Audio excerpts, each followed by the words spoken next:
الحمد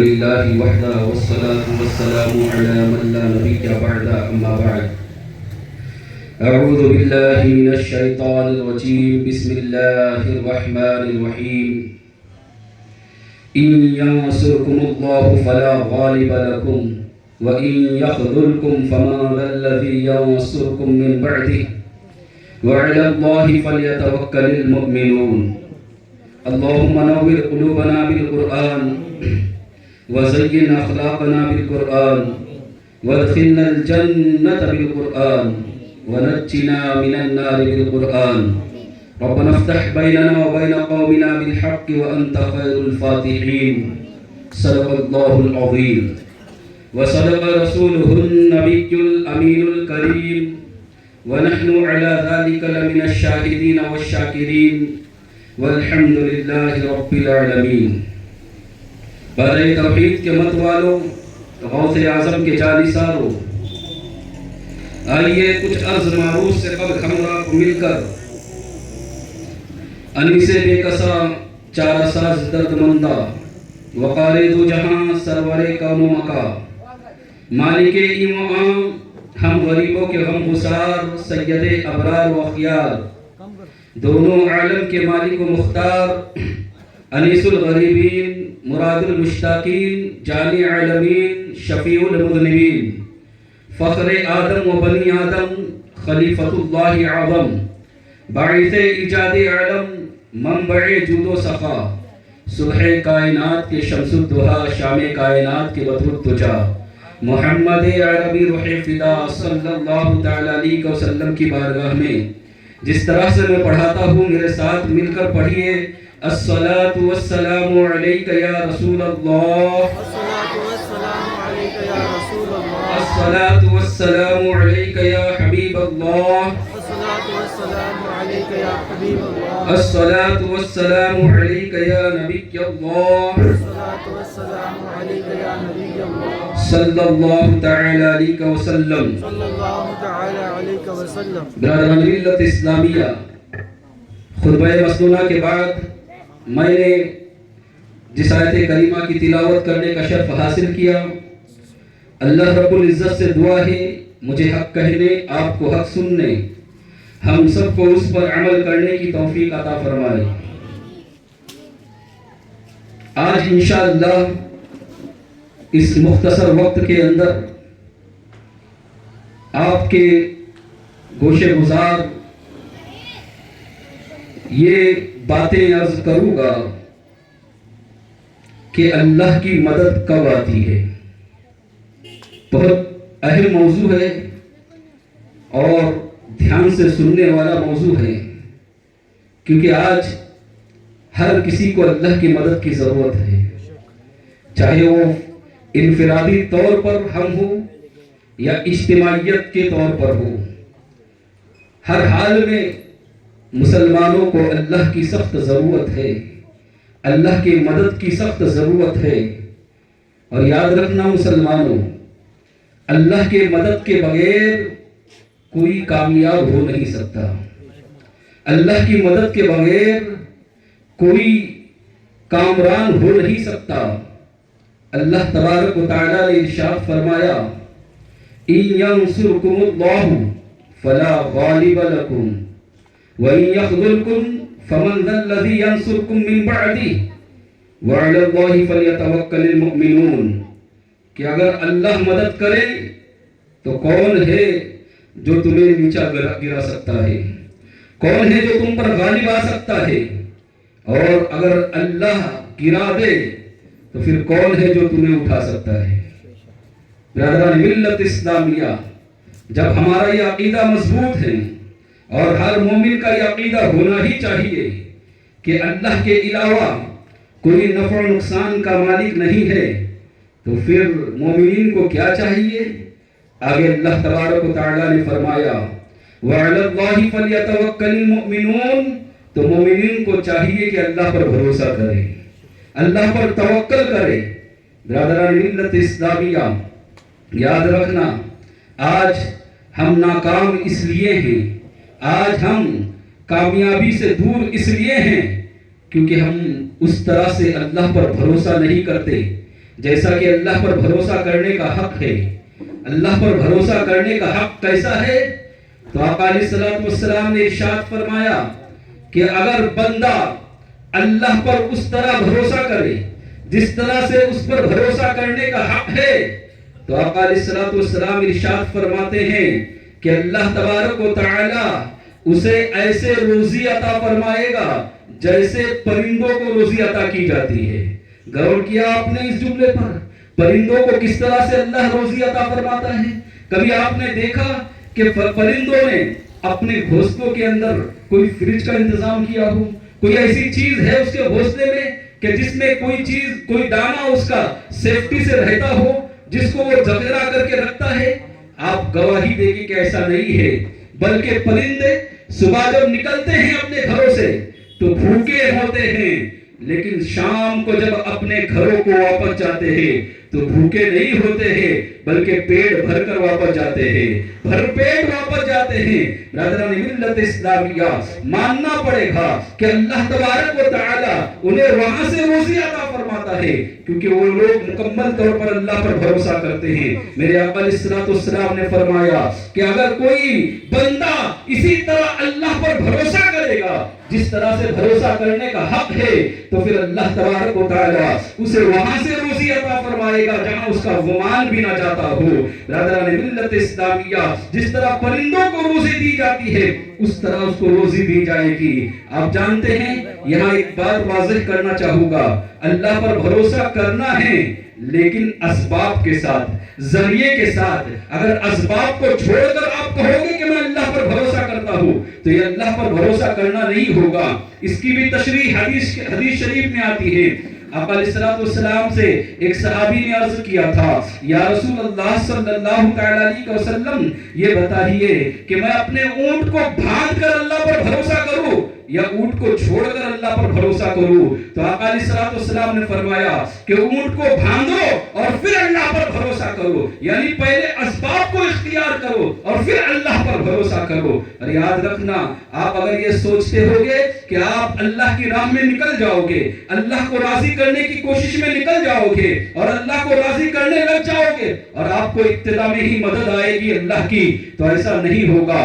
اللہ تبارک و تعالی ہم سے امتحان لے گا، آزمائش لے گا، اور آزمائش میں اگر ہم کھرے اتریں تو یاد رکھنا ضرور مدد آئے گی۔ اس کی مدد میں کمی نہیں ہے، لہذا وہ ضرور مدد فرمائے گا لیکن آزمائے گا پہلے، اس لیے کہ اس نے خود کہا ہے، احسب الناس ان یترکوا ان یقولوا آمنا وهم لا یفتنون ولقد فتنا الذین من قبلهم فلیعلمن اللہ الذین صدقوا ولیعلمن الکاذبین۔ اللہ تبارک و تعالی نے فرمایا، کیا یہ لوگ گمان کرتے ہیں کہ ہم انہیں یوں ہی چھوڑ دیں گے جبکہ انہوں نے کہا ہے آمنا، ہم ایمان لے آئے۔ ہم نے بہت بڑا جملہ کہا ہے، یہ کوئی آسان جملہ نہیں ہے۔ ہم نے کہا ہے لا، ہم تجھ پر ایمان لاتے ہیں۔ ہم نے کہا لا الہ الا اللہ، نہیں ہے کوئی معبود اللہ کے سوا، اللہ کے سوا بندگی کے لائق کوئی نہیں ہے، اللہ کے سوا عبادت کے لائق کوئی نہیں ہے۔ پھر ہم کہتے ہیں لا حول ولا قوت الا باللہ، اور قوت نہیں ہے اور طاقت نہیں ہے مگر سوائے اللہ کے۔